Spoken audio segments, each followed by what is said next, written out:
po ngayon ng Miyerkules, ika-27 araw sa buwan ng Setyembre. Ako po ang inyong lingkod, si Ariel Ayala. Samantala sa atin pong mga balita sa araw na ito ng Miyerkules, unahin natin ang kalagayan ng panahon sa pinakahuling weather bulletin na nilabas ng Pag-asa kaninang madaling araw. Sinabi ng Pag-asa na ang buntot ng low pressure area na kanilang namomonitor sa labas ng Philippine Area of Responsibility o nakita nilang LPA sa layong 1,500 kilometro silangan ng Extreme Luzon ang patuloy na nakakaapekto sa kalagayan ng panahon sa Mindanao at sa silangan ng Kabisayaan.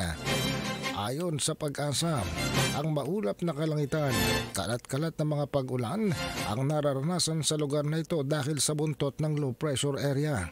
Samantala, ang habagat naman o southwest monsoon ang nakakaapekto sa area ng Palawan na nagdadala rin ng kalat-kalat na pag-ulan, pagkulog at paghidlat dagdag pa ng Pag-asa. Samantala, ang Metro Manila at ang natitirang bahagi ng bansa magkakaroon ng bahagyang pag-uulap ng kalangitan hanggang sa maulap na kalangitan. May tsansa pa rin ng mga localized thunderstorms na mararanasan.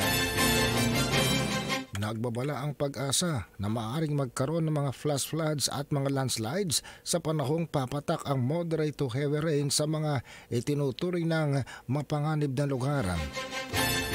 Pero ang mainit at maalinsangang panahon na may tsansa ng localized thunderstorms ang mararanasan sa Metro Manila at sa natitirang bahagi ng Luzon sa maghapong ito ng Miyerkules.